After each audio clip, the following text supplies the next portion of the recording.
Hello everyone, আমি doctor Susmita. Medical topper club গ্রুপে Hanna Islam ID থেকে একটা পোস্ট করেছো। টপার বক্সের বইগুলো সলভ করলে কি আমার মেডিকেল অ্যাডমিশনের সাথে এইচএসসি এমসিকিউ কভার হবে? বিকজ আমাকে অনেকে বলে যে ফার্স্ট ইয়ারে অ্যাডমিশনে বেশি ফোকাস করলে এইচএসসির পড়াশোনায় হ্যাম্পার হয় আর এ প্লাসের উপর ইফেক্ট পড়তে পারে। থ্যাংক ইউ সো মাচ, তুমি অনেক ইম্পর্টেন্ট একটা প্রশ্ন করেছো। প্রথমেই আমি বলি, মেডিকেল অ্যাডমিশনের প্রিপারেশন একটা স্টুডেন্টের কখন থেকে শুরু করা উচিত। আমরা জানি এইচএসসির পরে মেডিকেল অ্যাডমিশন হতে মোটামুটি 3 মাসের মতো সময় থাকে। বর্তমানে কম্পিটিশন এত বেশি যে একটা স্টুডেন্ট যদি এইচএসসির পরে মেডিকেল অ্যাডমিশনে পড়া শুরু করতে যায় তাহলে কিন্তু 3 মাসে প্রিপারেশন গোছানো তার জন্য অনেক টাফ হয়ে যায়। মেডিকেল অ্যাডমিশনের বেশিরভাগ পড়া কিন্তু মুখস্থ নির্ভর এবং প্রচুর পরিমাণে এমসিকিউ প্র্যাকটিস করতে হয়। তো ঠিকমতো টাইম পাওয়া যায় না, প্রপার প্র্যাকটিস হয় না, যার কারণে একটা স্টুডেন্ট কিন্তু ওই 3 মাসে প্রিপারেশনটা গুছিয়ে নিতে পারে না এবং আলটিমেটলি চান্স মিস করে। এই জন্য আমি সবসময় রিকমেন্ড করি, তুমি ফার্স্ট ইয়ার হও বা সেকেন্ড ইয়ার, যে অবস্থাতেই থাকো না কেন, তোমার তখন থেকে মেডিকেল অ্যাডমিশনের অ্যাডভান্স প্রিপারেশন শুরু করা উচিত। আর যে কনসার্নটা এসেছে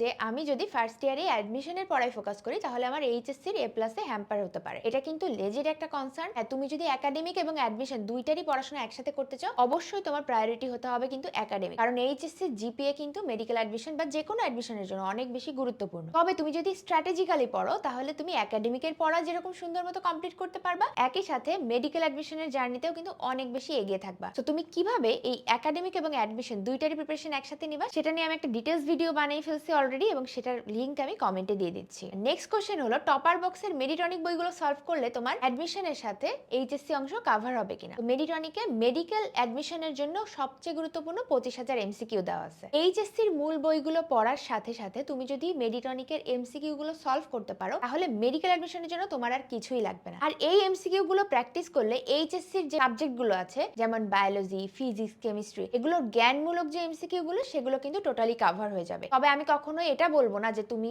এইচএসসি প্রিপারেশনের জন্য মেডিটনিক ফলো করো, বরং আমি এটা বলবো যে তুমি এইচএসসির জন্য মূল বই যেভাবে পড়ছো, টেস্ট পেপার যেভাবে পড়ছো, গাইড যেভাবে পড়ছো পড়ো, তার সাথে মেডিকেল অ্যাডমিশনের অ্যাডভান্স প্রিপারেশন নেওয়ার জন্য মেডিটনিক থেকে প্রতিদিন 20টা করে এমসিকিউ সলভ করো। মেডিকেল অ্যাডমিশনের যে 5টা সাবজেক্ট আছে, ফিজিক্স, কেমিস্ট্রি, বায়োলজি, সাধারণ জ্ঞান এবং ইংরেজি, এই 5টা সাবজেক্টের 5টা বই আছে এই মেডিটনিক টপার বক্সে। যারা অ্যাডভান্স প্রিপারেশন নিতে চাও এখন থেকে এই মেডিটনিকের এমসিকিউ গুলো পড়া শুরু করতে পারো। বিস্তারিত জানতে কমেন্টে যে হোয়াটসঅ্যাপ নাম্বার দিচ্ছি সেখানে যোগাযোগ করলেই হবে। আশা করি তুমি তোমার প্রশ্নের উত্তর পেয়েছো। এরকম স্টাডি রিলেটেড যে কোনো প্রশ্ন আমাকে সরাসরি জিজ্ঞেস করতে পারো মেডিকেল টপার ক্লাব এই গ্রুপে।